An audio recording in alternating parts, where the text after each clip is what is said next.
Troy hires Notre Dame's offensive coordinator, Gerad Parker, as their new head coach. It's Locked On Sunbelt. You are Locked On Sunbelt, your daily podcast on the Sunbelt Conference, part of the Locked On Podcast Network, your team every day.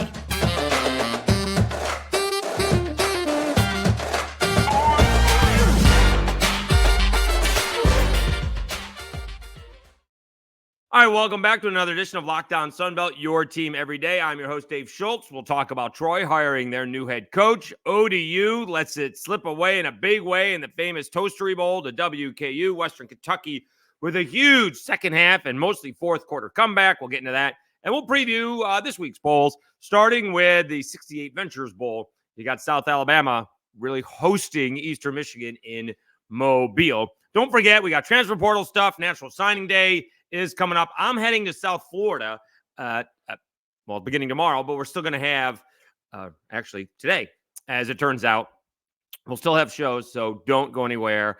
And as a nice Jewish boy, we'll probably have them all the holidays, over the holidays as well. So let's talk about Troy. Pete Thamel from ESPN reported, and it got confirmed by Josh Boutwell. And then Troy announced that they hired, kind of out of nowhere apparently, the Notre Dame offensive coordinator, Gerad Parker, spelled with a G, not Gerard or anything like that, but Gerad Parker, the Notre Dame offensive coordinator. He was a teammate of John Summerall and coached under Neil Brown. And he replaced Tommy Rees, who went to LSU as the offensive coordinator for Brian Kelly, and he was the Notre Dame offensive coordinator this year. So let's check out Notre Dame's offense, which was pretty good. Maybe not as explosive as you would have liked it to be. Audric Estime with almost 1,400 yards, 18 touchdowns. And the quarterback, Sam Hartman, had a pretty good season with 2,700 yards and 24 touchdowns. Maybe not quite as explosive as they would have liked, or maybe as Hartman may have thought. They did, let's see here. They did have a close ball game against Ohio State. They did beat Duke in a ball game. Riley Leonard got hurt at the end.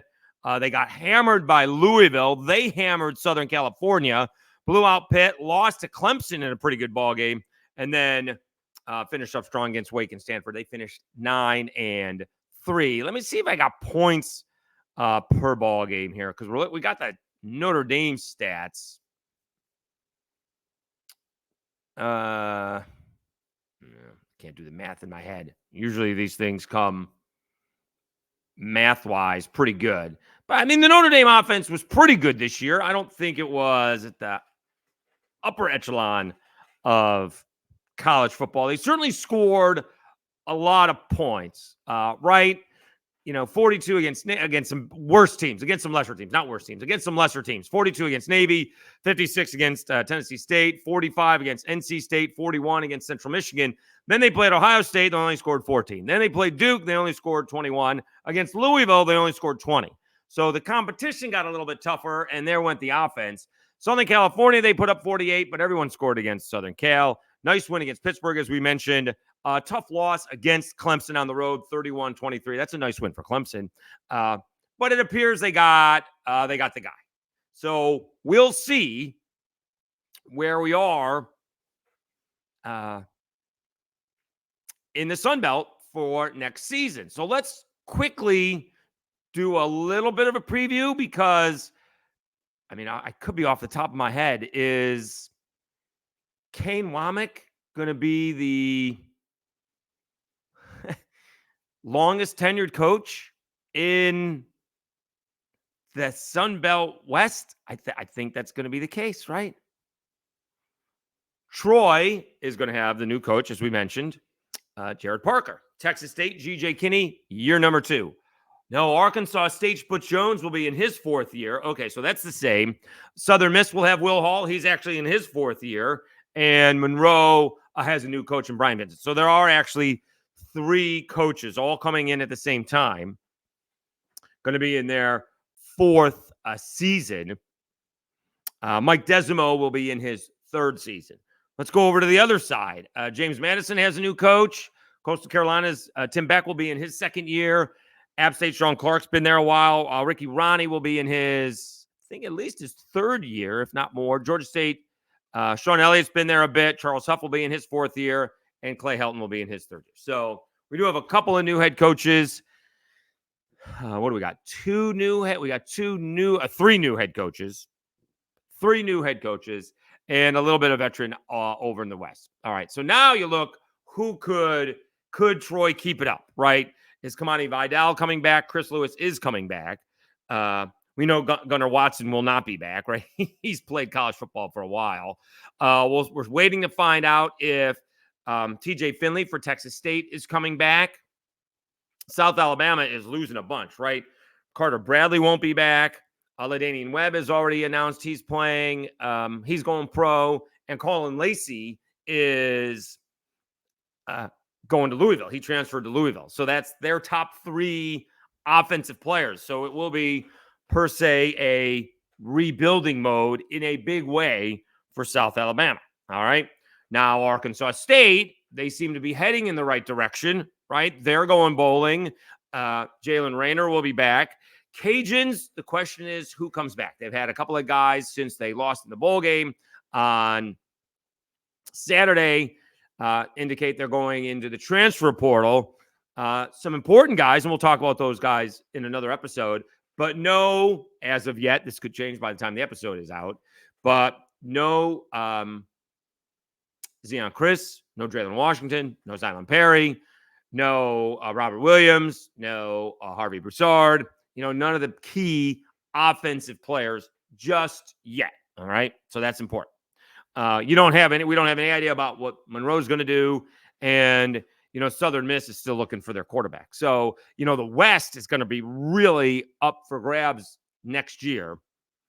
I mean, it could be all Louisiana's, to be honest with you. It could be Texas State's, or we'll see what Jared Parker comes in. We're not going to discount him because he's a first-year head coach, because the guy he's replacing just won the Sun Belt 2 years in a row as a, wait for it, first-time head coach. Now, should mention Phil Steele mentioned when John Summerall came in, they had some talent at Troy. So it didn't surprise him. It may have surprised the rest of us, but it didn't surprise Phil Steele. I'm not sure he predicted Sun Belt championship material, but he thought Troy was going to be better than they were, and they have been. Now, maybe you're going to have a little bit of turnover with the talent side. And, tough timing for Troy in terms of getting a coach in there, right? I'm not sure it's even been a week since John Summerall's gone.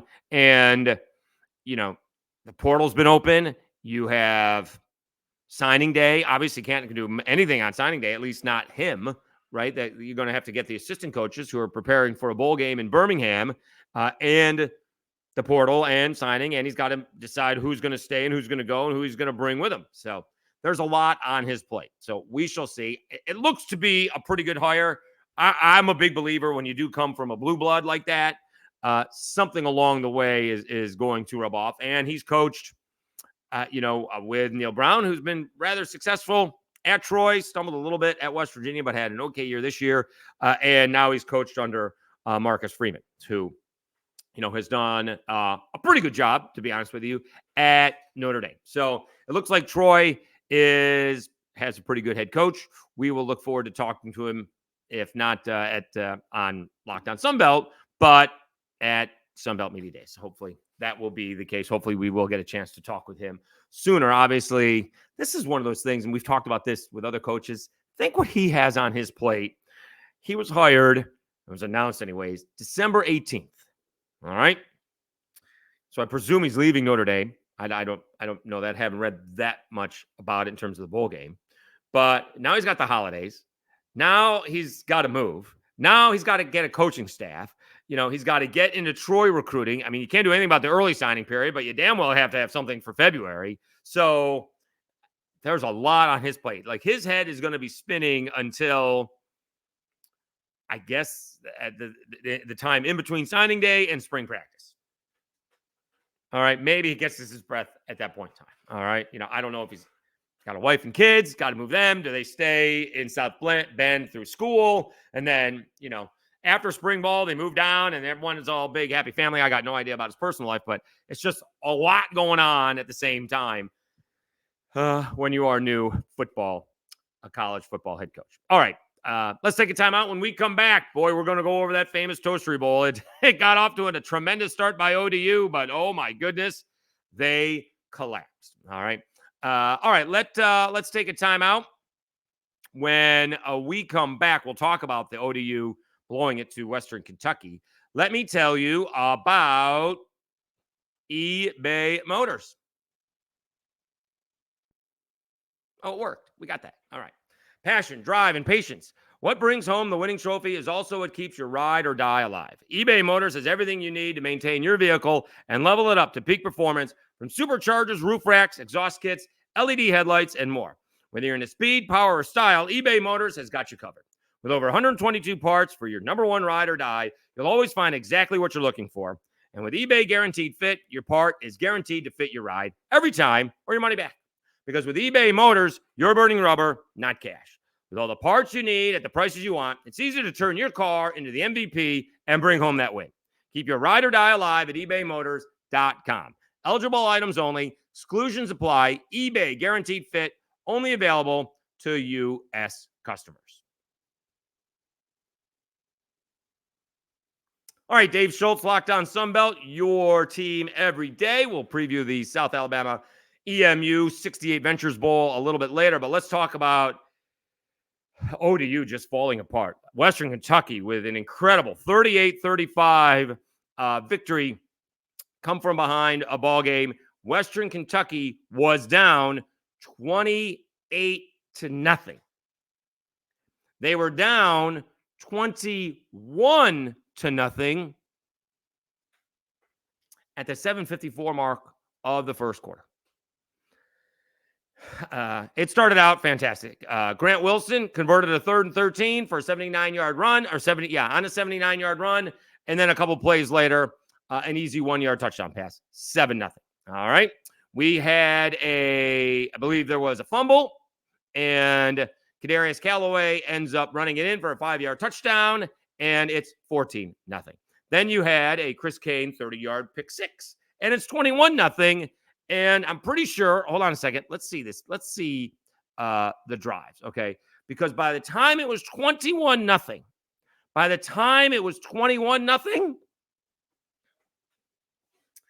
they had, Old Dominion had done a total of 9 plays offensively. 9 plays. They're leading 21-0. They've had a total of 9 plays. Western Kentucky fumbled, had an interception, and fumbled on their 3 possessions. And Old Dominion took full advantage of it. 3 touchdowns. It is 21-0. Western Kentucky then gets on the board. 10-play, 77-yard drive. They switched quarterbacks is what happened. They made a change. Thank goodness, because they had to do something. Turner Helton was the starter. Tyson Helton is the head coach.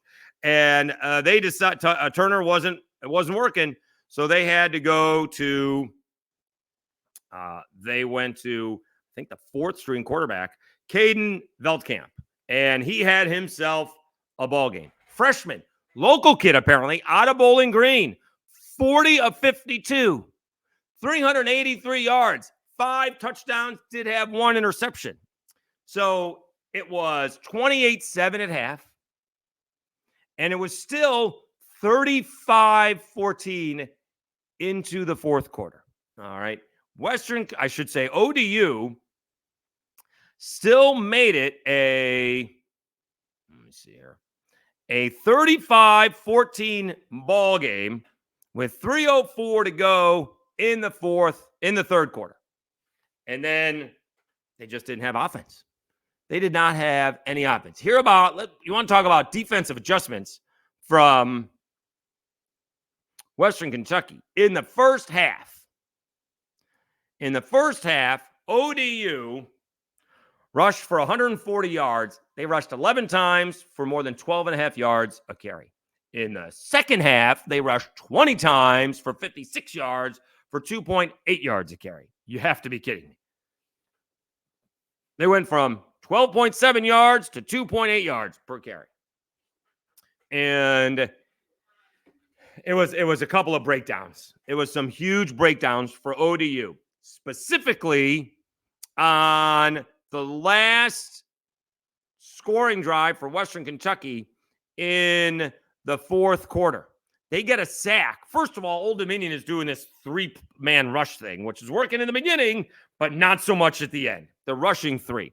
Finally, they bring some pressure, and on 3rd and 5, they sack Veldkamp for a 10-yard loss. It is 4th and 14. They just don't cover the wide receiver. I think it was Mario Thompson. He saw him, he looked at him, but he kept on looking back at the QB. I don't get it. And so you got to throw it in the end zone. And he found Katie Hutchinson for the 15-yard touchdown. They only went for 1, which I don't blame the coach for doing that because ODU hasn't done anything. Okay. So now ODU gets the ball first. ODU gets the ball first in overtime. And when you know it, they switch to Monday Night Live. With like 1st and 2nd down, it's now 3rd and 13, and we switched ESPN channels. Don't know what happened. All right. So missed the conversion from Grant Wilson, who gets it down towards the 5. They converts a 1st down. Then they get another 1st down, and it's like 1st and goal at the 1. They don't get it in 1st and goal at the 1. They don't get it in at 2nd and goal at the 1. At 3rd and goal in the 1, they don't get it in either. And then on 4th and goal from inside the 1, one of the tackles jumped. Now you can't go for it. Now you go for a field goal. They got it blocked. And so now WKU can do the same thing that Jacksonville State did, get it inside the 10, which they did, and they kick a field goal and win the ball game. And the Sun Belt has just not looked very good at all, to be honest with you. I would rather have lost like the Cajuns did if you're going to lose than lost like ODU did. I don't know how you get over 28-0 and 28-0 in the second quarter and 35-14 towards the end of the third and into the fourth quarter. I don't know how you get over that. That's not something that I do. All right. I can't get over that. Now, maybe the Cajuns feel the same way about their loss. I don't know, but that's a brutal loss.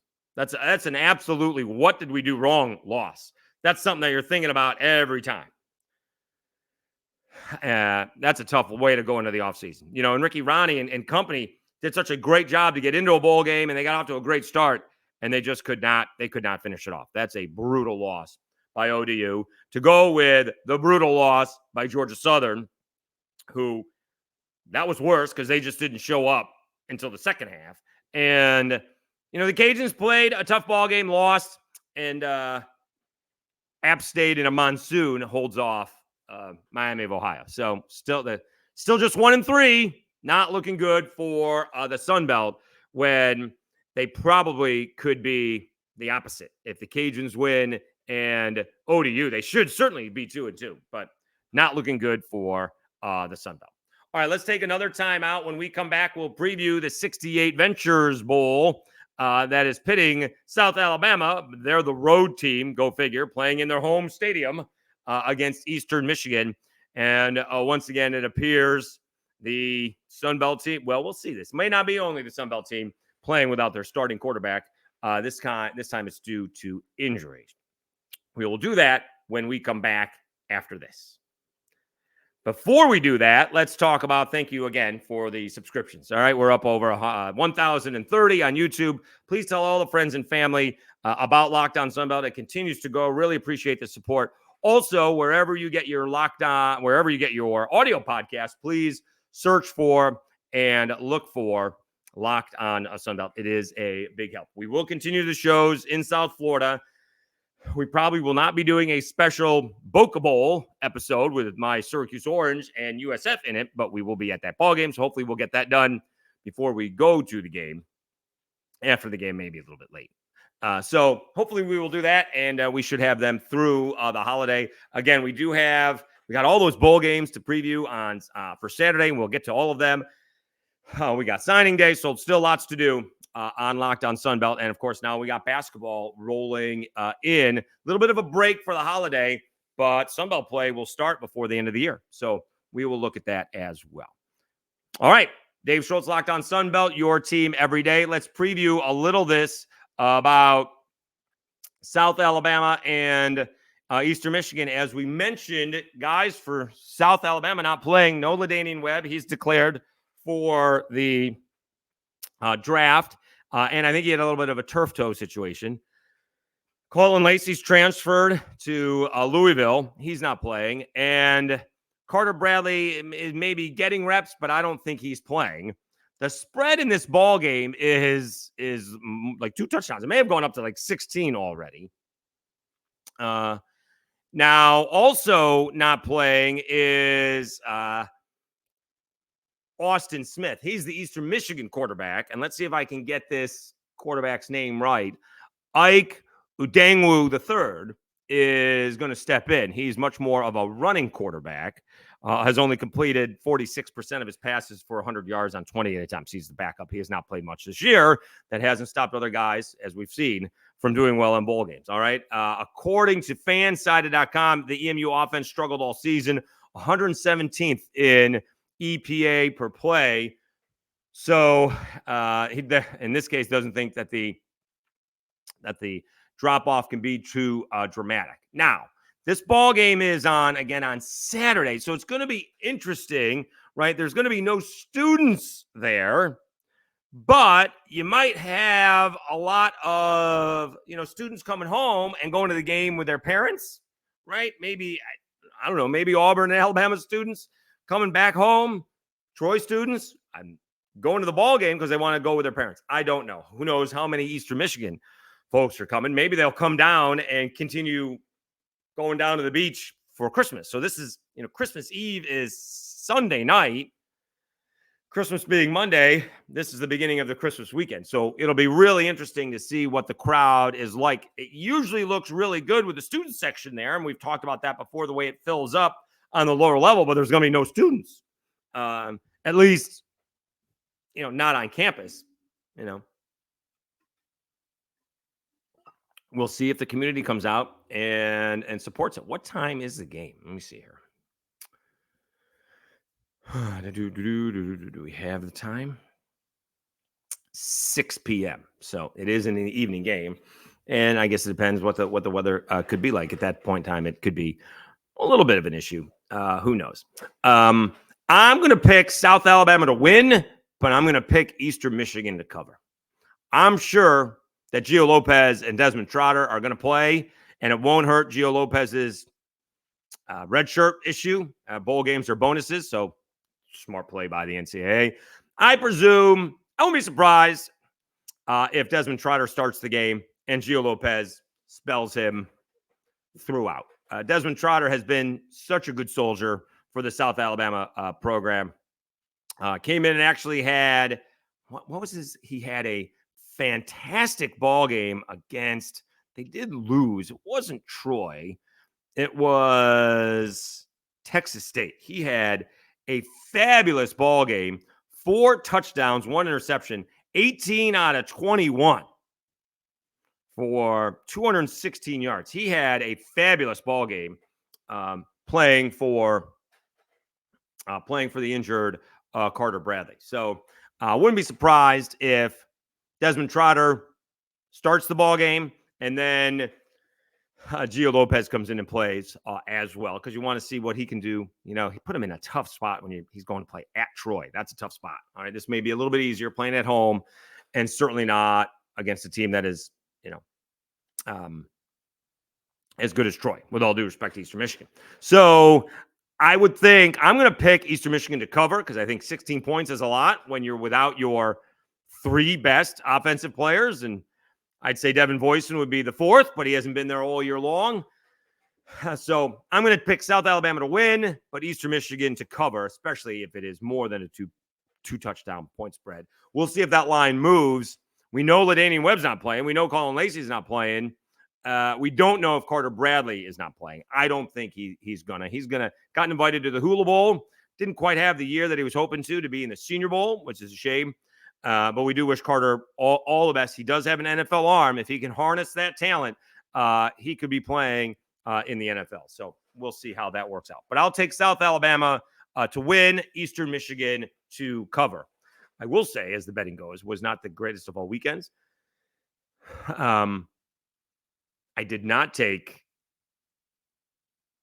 McNeese, which I would have. That was a good move, not to bet. Admittingly, I would have lost. And I would have taken ODU today. In fact, I was disappointed when I forgot about it and didn't take them and would have lost. So we'll see what we do on some of these bowl games. Don't necessarily going to bet on Eastern Michigan, but they're going to cover and South Alabama is going to win. All right, thanks so much. We will be doing this show from somewhere on the way to South Florida for tomorrow's episode. So I appreciate you tuning in. Once again, I'm your host, Dave Schultz. You've been watching Locked On Sunbelt, your team every day. Enjoy the week, and we'll again talk with you again tomorrow.